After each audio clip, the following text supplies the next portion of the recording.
하나님께서 주신 말씀을 읽겠습니다. 사도행전 22장 24절에서 29절의 말씀입니다. 사도행전 22장 24절부터 29절의 말씀입니다. 천부장이 바울을 영내로 데려가라 명하고 그들이 무슨 일로 그에 대하여 떠드는지 알고자 하여 채찍질하며 신문하라 한데 가죽줄로 바울을 매니 바울이 곁에 서 있는 백부장들어 이르되 너희가 로마 시민 된 자를 죄도 정하지 아니하고 채찍질할 수 있느냐 하니 백부장이 듣고 가서 천부장에게 전하여 이르되 어찌하리 하느냐 이는 로마 시민이라 하니 천부장이 와서 바울에게 말하되 내가 로마 시민이냐 내게 말하라 이르되 그러하다. 천부장이 대답하되 나는 돈을 많이 들여 이 시민권을 얻었노라. 바울이 이르되 나는 나면서부터라 하니 신문하려던 사람들이 곧 그에게서 물러가고 천부장도 그가 로마 시민인 줄 알고 또 그 결박한 것 때문에 두려워하니라. 아멘. 마이크를 잠깐 뺄까요?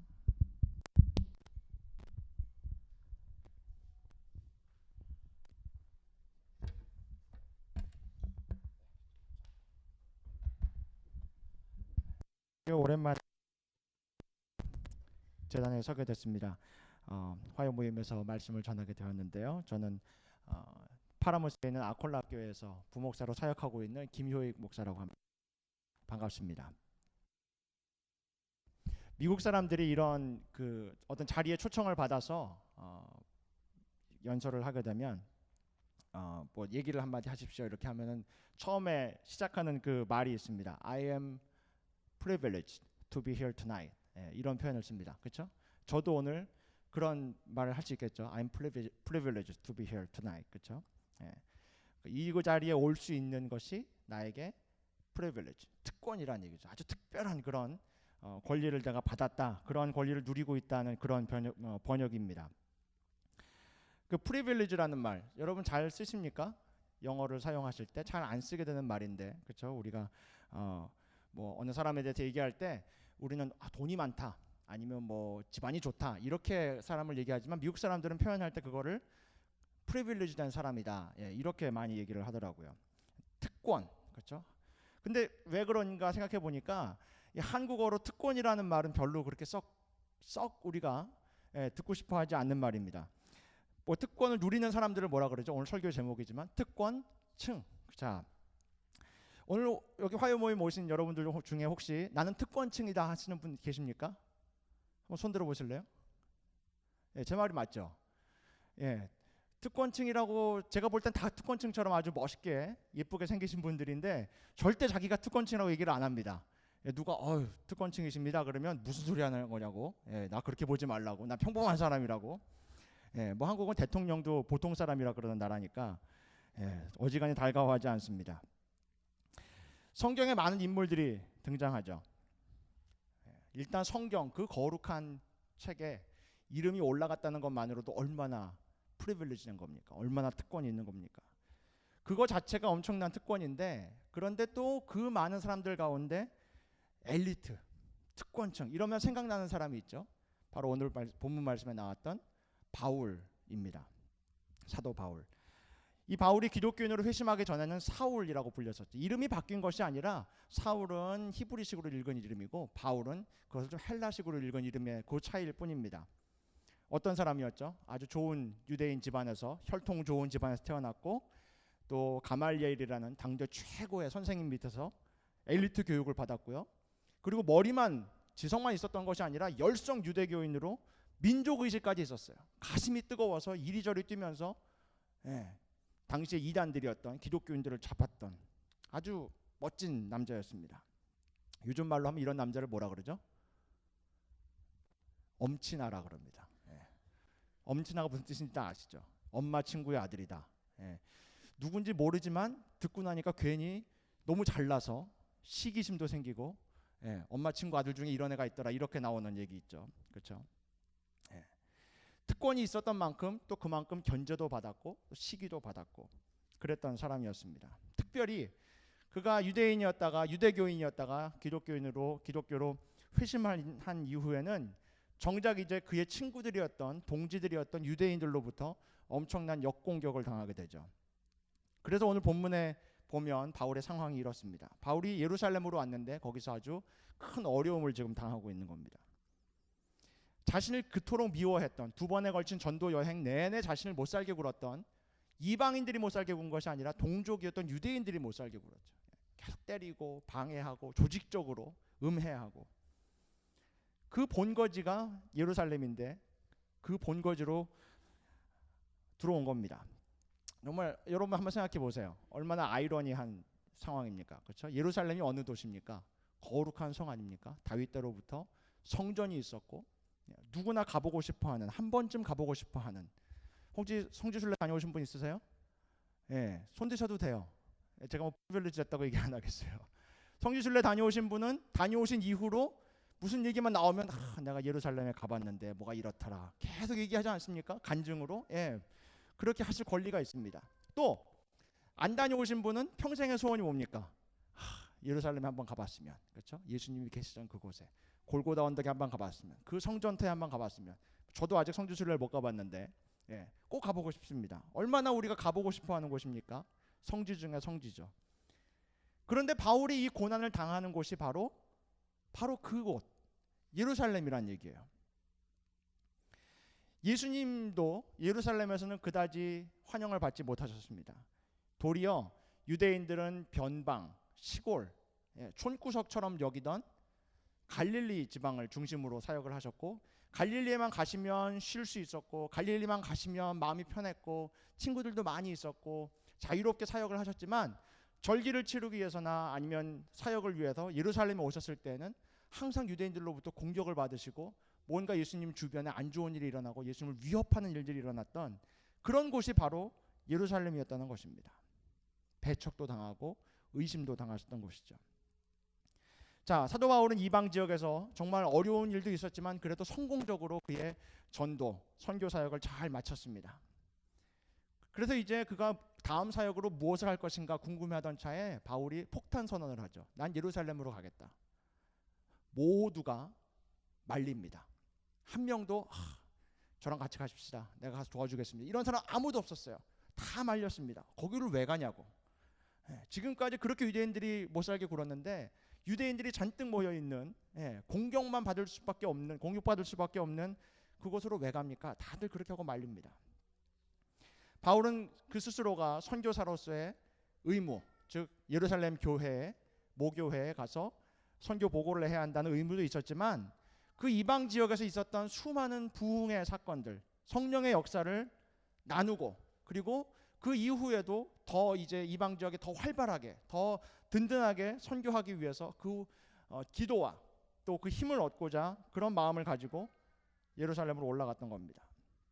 정말 바울의 이런 모습을 보면 복음을 전하기 위해서 물불을 가리지 않았던 그의 모습을 우리가 보게 됩니다. 동시에 우리의 지금의 모습을 다시 한번 보게 되죠. 우리가 좀 어렵고 힘든 일이 있죠. 그럴 때 그 일이 핑계가 되어서 하나님의 일을 잠시 내려놓고 두 번째, 세 번째로 미루는, 또 포기하는 때가 없는지 다시 한번 생각해 보는 것입니다. 새벽 예배를 꼭 가야겠다, 가서 기도 드리고 하루를 시작해야겠다 그랬는데 꼭 그런 날 더 피곤한 일이 생기고, 알람이 울려도 두 번, 세 번 끄고 자고, 그렇죠? 그러면서 여러분 마음에 어떤 성경 말씀이 떠오르십니까? 마음은 원이로되 육신이 약하다. 예수님이 하신 그 말씀. 어쩌면 예수님은 우리를 그렇게 잘하셨을까? 그렇죠? 마음은 원이로되 육신이 약하다. 항상 이 말씀을 우리의 아주 암송 내지는 애송하는 그런 말씀으로 삼아서 해보지도 않고 그냥 조금만 어려운 일이 생겨서 마음에 조금만 거리낌이 들면 마음은 원이지만 육신이 약하다. 이렇게 포기하고 있지 않은지 한번 회개해야 한다는 것입니다. 돌아보아야 한다는 것입니다. 오늘 본문 말씀에 사도 바울이 유대인들에게 간증을 막 한 후에 그 후에 일어난 사건을부터만 읽었습니다. 우리가 사실 말씀이 긴데, 그래서 오늘 본문 말씀에 앞에 있는 말씀을 보면 사도 바울이 자신이 출생한 그것, 그리고 성장의 배경, 어떻게 예수님 만났는지, 그리고 새롭게 그가 받은 복음 전파의 사명에 대해서 유대인들에게 아주 일목요연하게 성경에 한 2장 정도에 걸쳐서 잘 설명을 합니다. 그런데 그 간증을 잘 하는 동안에 사람들이 잘 들었어요. 근데 간증의 그 결론 부분에 바울이 한마디를 했는데 그 한마디 말 때문에 유대인들이 광분하고 화를 내게 됩니다. 무슨 말이었죠? 22장 21절의 말씀인데요. 바울이 이렇게 말합니다. 하나님께서 나더러 또 이르시되 자 떠나가라. 내가 너를 여기 유대인들이 아니라 멀리 이방인에게로 내가 보내겠다. 이렇게 말씀하셨다는 것을 바울이 얘기합니다. 그렇게 고백합니다. 이 말이 무슨 뜻이죠? 스스로 바울이 나는 유대인이 아니라 이방인을 위해 보냄받은 이방인을 위한 사도입니다라는 것을 그의 사명을 고백하는 것이죠. 자, 그럼 여러분 한번 생각해 보세요. 유대인들이 어떤 반응을 보여야 됩니까? 이 말을 들었을 때.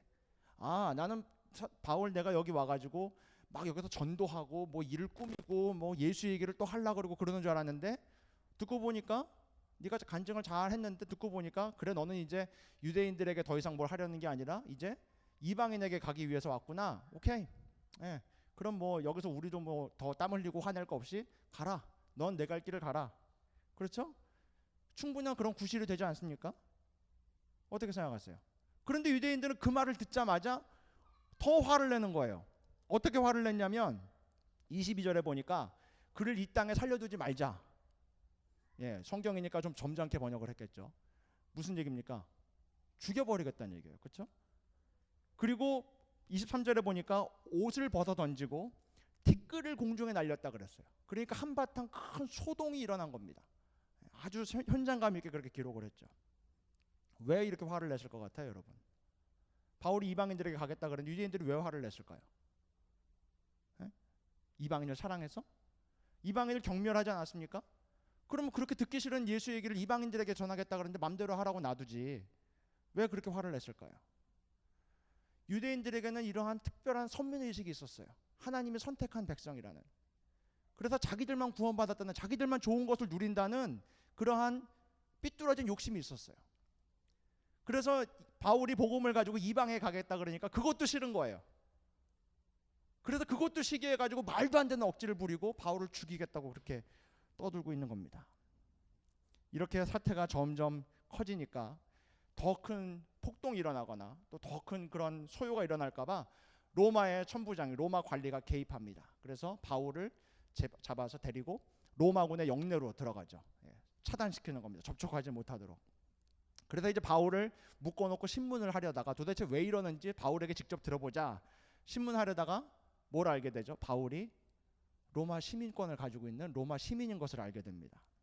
자, 여러분 역사 공부도 잘 하시고 또 성경 공부도 많이 하셨을 테니까 로마 시민인 것이 왜 중요하죠? 로마 시민에게 있었던 특별한 권리, 특권 중에 하나가 무엇이냐면 재판을 받을 때 그 사람이 현장 범으로 잡혔어요. 누가 봐도 명백한 죄인이에요. 그렇지만 그 사람이 로마 시민권자라면 그 사람이 나는 로마 황제 앞에 가서 재판을 받겠소. 그러면 로마 제국 어디에 있든지 그 사람을 죽이지 말고 벌을 주지 말고 그대로 그 상태로 로마 황제 앞에까지 데려가야 됩니다. 그래서 로마 황제 앞에 서서 그 사람이 재판을 받게 돼 있어요. 그리고 로마 황제가 너는 뭐 죽여라 살려라 10년 살아라 20년 살아라 이렇게 형을 내리더라도 로마 황제 앞에까지 가서 로마 황제 앞에서 재판을 받을 권리가 있었어요. 참 재밌는 권리죠. 그렇죠? 예. 그래서 사도 바울이 자기가 로마 시민이라 그래서 내가 로마 황제에게 가서 재판을 받겠다 얘기하니까 그 관리들이 떨었던 이유가 바로 그런 법이 있었기 때문이었어요. 자, 여러분 이 말씀도 잘 아시는 그런 말씀이었을 거예요. 얼마나 그 상황을 한번 생각해 보세요. 바울이 무자비한 고난을 당하기 일보 직전이었어요. 채찍 가죽끈으로 묶고 채찍을 때리기 일보 직전이었어요. 여러분 그 채찍이 어떤 채찍인 줄 아시죠? 예수님이 맞았던 그 채찍. 가죽끈 끝에 사기 아니면 쇠덩이가 달려가지고 사람의 등을 찍어서 살갗을 다 파버리는 엄청난 채찍이었어요. 몇 대 맞으면 사람들이 기절해버리는 그런 엄청난 채찍이었어요. 자, 그 채찍이 이제 막 휘휘거리고 돌아가는 그 찰나에 바울이 잠깐 나 로마 시민권자다. 나를 이렇게 고문할 수도 없고 나는 너희들한테 신문 받을 그런 사람도 아니다. 나는 황제에게 가서 재판을 받겠다. 와, 이런 걸 뭐라 그러죠? 히든 카드라 그러죠. 이상한 상상을 하지 마시고 아무도 몰랐는데 착 한순간에 역전이 일어나고 반전이 일어나는 그런 상황이 된 거예요. 이 말씀을 읽으면 얼마나 통쾌합니까? 그렇죠? 고난을 받기 일보 직전이었는데 이야, 하나님이 바울을 선택하신 이유가 이거였구나. 로마 시민권자로 바울을 특별히 선택을 해서 이때를 위해 준비시켜 놓으셨다가 결정적인 순간에 로마 시민권자라는 걸 탁 내세워서 이제 어떻게 됩니까? 바울이 이후의 사건이 로마로 압송이 되죠. 가는 곳곳마다 복음을 전하죠. 그리고 우리가 알 수는 없지만, 성경에 기록은 없지만, 그가 로마에 잡혀가서 재판을 받으면서 황제 앞에서도 복음을 전했을 것이다 라고 우리가 충분히 예상하지 않습니까? 그가 그렇게 했던 것처럼, 야, 해피엔딩. 물론 바울은 순교를 당하지만 얼마나 멋있는 이야기로 갑니까? 그래서 우리는 바울에 대해 얘기할 때 정말 바울이 참 특권층의 사람이었구나, 엄청난 특권을 가진 사람이었구나, 로마 시민권이라는 특권을 가진 사람이었구나 라는 것을 우리가 얘기하게 된다는 것입니다. 그런데 우리가 말씀을 잘 보면 바울이 로마 시민인 것만을 내세우지 않았습니다. 무슨 말씀이냐면 다른 것도 그가 내세웠는데 그것이 그가 내세우기에는 이것이 특권일까라고 생각할 만한 것들이 있다는 것입니다. 21장 39절에 보면 바울이 유대인들에게 말씀을 전할 때 바울을 잘 몰랐던 로마의 관리가 너 누구냐? 너 뭐 유대인인지 뭐 헬라인인지 뭐 알지도 못하고 너 혹시 애굽 사람 아니냐? 그래서 폭동을 일으키려고 여기 와가지고 이상한 일을 꾸미는 것이 아니냐? 이렇게 의심합니다. 그러자 바울이 자기를 소개할 때 나는 유대인이다 이렇게 소개합니다. 그래서 내가 유대인들에게 말씀을 얘기할 수 있는 자유가 있다. 그러니까 로마 관리가 어쩔 수 없이 그가 복음을 전하도록, 전도하도록 기회를 줍니다. 로마 시민인 것만 내세운 것이 아니라 그 스스로가 유대인이었다는 것도 그가 자랑스럽게 얘기했어요. 무엇을 하기 위해? 복음을 전하기 위해서. 그리고 말씀을 읽는 도중에 저에게 더 큰 충격이 되었던 것은 그가 무엇도 그의 특권으로 여기고 자랑했냐면 그의 몸에 병이 있었다는 것도 그가 자랑했다는 거예요. 여러분, 전도하고 사역하는 사역자에게 몸에 병이 있는 것 여러분 어떻게 생각하세요? 은혜가 되십니까? 솔직히 얘기해서요. 솔직히 얘기해서 은혜가 되십니까? 제가 여기서 말씀을 전하는데 감기 걸려가지고 막 열이 펄펄 나고 기침을 콜록콜록 하면서 예수 믿으면 다 병이 낫습니다. 그러면 어떻게 생각하시겠어요? 아, 우리 목사님 위해 기도해야겠다. 이렇게 물론 하시겠지만, 그리고 기도하시겠지만 이 권위가 서질 않죠. 더군다나 사도 바울이 했던 사역 중에 하나가 사람들을 치유하는 사역 아니었습니까? 예수 그리스도 이름으로 사람들을 치유하는 사역이었어요. 그런데 사람들이 생각할 때 뭐라고 생각하겠어요? 또 공격하는 사람들이 뭐라고 공격하겠어요? 저 사람은 남의 병은 예수 이름으로 고치면서 정작 자기 병은 못 고치는구나. 충분히 그러지 않았겠어요? 그래서 그러한 안타까운 상황에 있어서 사역이 방해되고 어려움이 있으니까 바울도 아주 심각하게 하나님께 내가 간구했다 이렇게 고백하고 있지 않습니까? 작정하고 기도하지 않았습니까? 그런데 하나님이 들어주지 않으셨다는 거예요. 그런데 그것을 아주 담담하게 하나님께 불평하는 것도 아니고 그리고 그가 부끄러워하지도 않으면서 하나님께서 그렇게 응답하셨다는 것을 얘기하고 있습니다.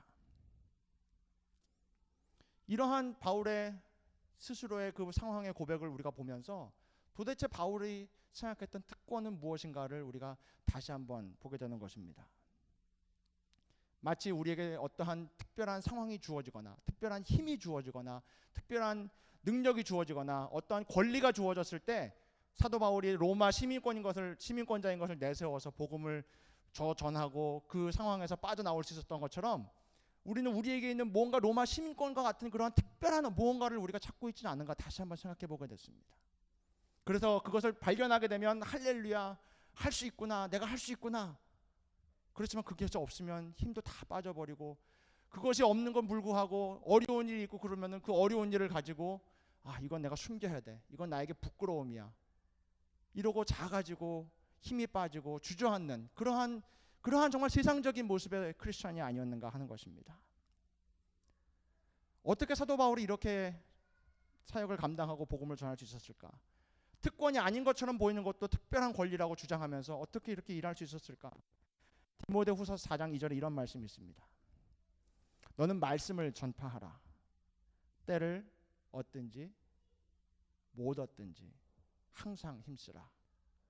범사의 오래 참음과 가르침으로 경책하며 경계하며 권하라.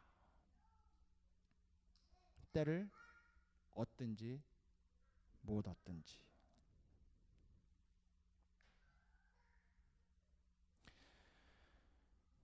우리가 신앙을 위해 특권을 버리는 것 참 놀랍죠. 프리빌리지를 가지고 있었는데 신앙을 지키기 위해서 내려놓는 것입니다. 좋은 직장이 있었는데, 좋은 비즈니스가 있었는데 나의 신앙적인 목표와 크리스천의 삶에 맞지 않기 때문에 내려놓는 것. 얼마나 훌륭한 믿음입니까?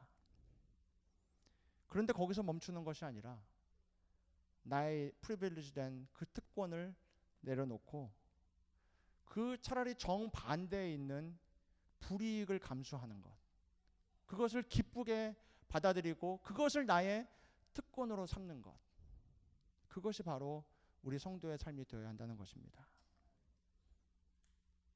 예수님의 삶도 그랬습니다. 독생자, 하나님의 독생자, 하나님 스스로 하나님이시고 하늘 보좌에 계시던 예수님, 얼마나 프리빌리지된 분입니까? 그런데 어디에 오셨습니까? 정반대의 삶을 살기 위해 가장 낮은 곳, 아무도 되고 싶지 않았던, 정말 아무도 태어나고 싶지 않았던 마구간에서 태어나지 않으셨습니까? 아무도 원하지 않았던, 가족과도 다 떨어지고 어머니가 죽는 모습을 보았어야 하는 그런 비참한 인생을 살지 않았습니까? 예수님이 그냥 내려오신 것만으로도 황송하고 그 뜻을 이루실 수 있었는데 왜 정반대의 길을 택하시고 그것을 예수님이 기쁘게 그 길을 가셨냐는 것입니다. 사실 오늘의 이 말씀은 새벽 예배나 혹시 아침에 여러분 묵상하실 때 생명의 삶을 가지고 묵상하시는 분, 오늘 이 말씀이 생명의 삶의 주제의 말씀이었습니다. 이 말씀으로 오늘 아침에 교회에서 새벽 예배 말씀을 전하고 마음에 큰 감동이 있었습니다. 특별히 하나님께서 이 말씀을 주셨어요. 때를 얻든지 못 얻든지 라는 그 말씀을 주시면서 오늘 하루 이 말씀을 가지고 치열하게 고민하고 또 노력하며 그렇게 살아봐야겠다라는 그런 마음 가운데 감동이 있었고, 그리고 이 말씀을 화요 모임에서 다시 전하고 싶은 그런 마음이 있었습니다. 아직 모르겠습니다, 여러분. 하나님께서 나에게 때를 주셨는지 주시지 않았는지 저는 아직 모르겠습니다. 그런데 그것이 중요한 것이 아니더라고요. 때를 주셨다는 것을 아는 것이 중요한 것이 아니고, 때를 안 주셨다는 것을 아는 것이 중요한 것이 아니라 말씀을 전하는 것, 그리스도의 향기를 가지고 그리스도인의 모습으로 사는 것, 그것이 중요한 것이라는 것을 이제서야 깨닫습니다. 여러분 지금 어디에 계십니까? 하나님의 때가 언제인지 그때를 살피고 계십니까? 지금 그때가 와서 기쁨 가운데 계십니까? 아니면 왜 나에겐 그때가 오지 않는가, 이러한 마음 가운데 불평이 있고 낙심이 있으십니까? 오늘 이 말씀을 통해 우리가 다시 한번 깊이 생각해보고 묵상해보기를 원합니다. 하나님께서 나에게 주신 이 모든 것들, 하나님께서 특별한 권리를 주셨는데 과연 나는 그 권리를 어디에서 누리고 자랑하며 살고 있는지 다시 한번 기억했으면 좋겠습니다. 여러분 함께 눈을 감고 말씀을 같이 묵상하고 또 기도하겠습니다. 하나님, 항상 우리에게 말씀을 주시고 또 우리에게 이야기하실 때에는 우리가 깨달을 수 없는 하나님의 뜻이 있으신 것을 저희가 믿습니다.